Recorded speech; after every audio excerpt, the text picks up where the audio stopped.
Comment sont nés la Terre et le ciel? D'où viennent les étoiles? Qu'est-ce qui nous relie au reste de l'univers? Chaque civilisation a raconté l'histoire à sa façon. Et ces histoires étaient si belles qu'elles sont toujours vraies.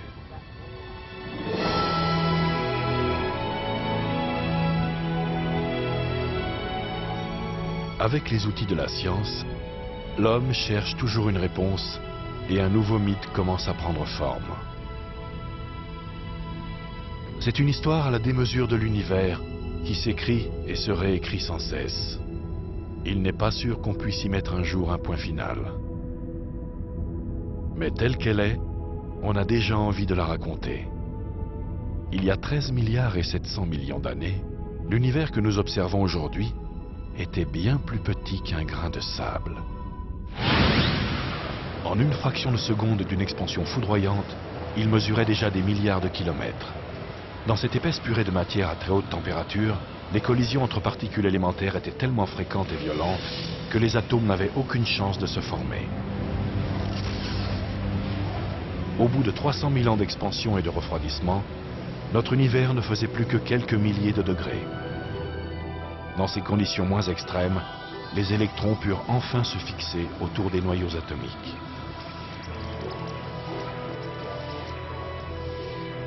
Libérées des interactions constantes avec les électrons, les particules de lumière, les photons, s'échappèrent dans l'espace. L'univers devint transparent. Et les photons des origines se perdirent vers l'infini, ultime preuve de la violence des premiers instants. Dans l'espace toujours en expansion, la matière n'était pas seule. Il y avait aussi une mystérieuse matière noire, invisible.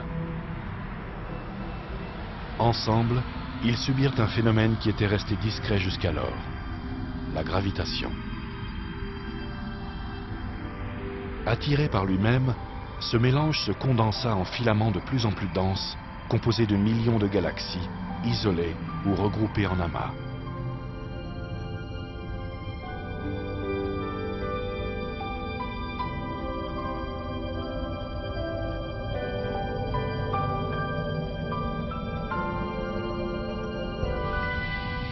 Voici notre galaxie, la Voie lactée.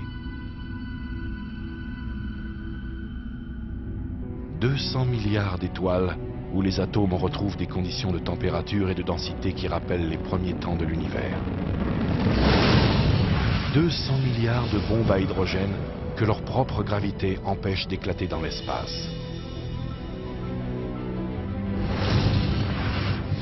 Mais comment ce monde gazeux, à base d'hydrogène et d'hélium, finit-il par se peupler de planètes solides comme la Terre? C'est une histoire répétée à l'infini. À force de brûler sans compter, une étoile massive commence à fabriquer des résidus comme l'oxygène, le carbone ou le fer. Cet astre, dont le diamètre est de plusieurs fois la distance Terre-Soleil, met des millions d'années avant de tomber à court de combustible. Alors, son noyau s'effondre en quelques secondes.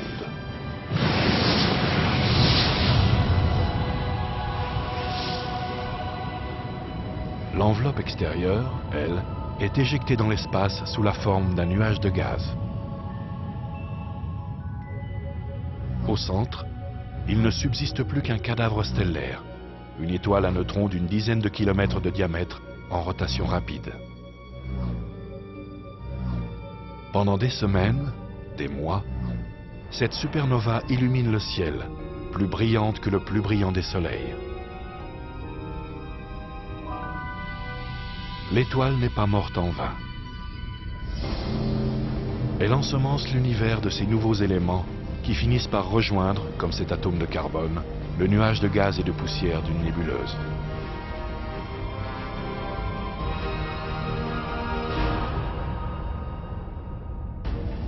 Les nébuleuses sont les pouponnières des étoiles qui naissent constamment dans les galaxies.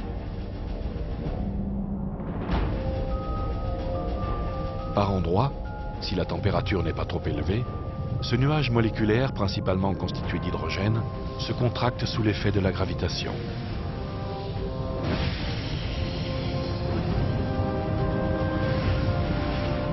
Il se transforme durant quelques millions d'années en une boule incandescente de faible masse, comme notre Soleil.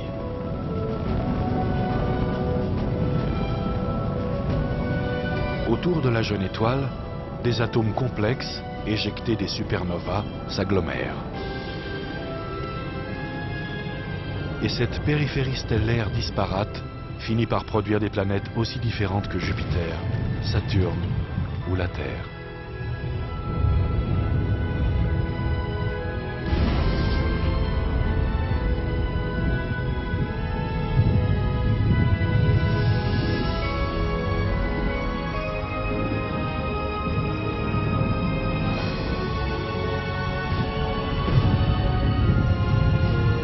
La Terre, notre planète, s'est formée il y a 4 milliards 600 millions d'années.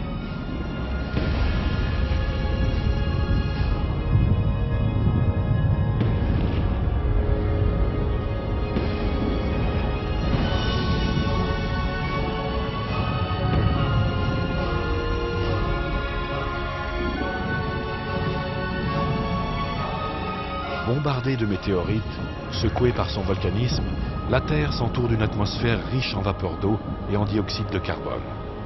Avec la baisse progressive de la température, un déluge de plusieurs millions d'années se déclenche. La planète bleue doit sa couleur aux bactéries puis aux algues qui produisent l'oxygène de sa précieuse atmosphère. L'aventure de la vie est en marche.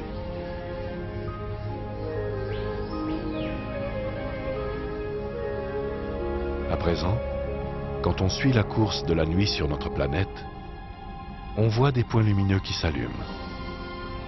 Cela semble bien peu de choses dans l'immensité de l'univers qui brille de tous ses feux. Et pourtant, cela représente une nouvelle étape de la matière. Les hommes, dans les ténèbres, qui cherchent sans fin la lumière.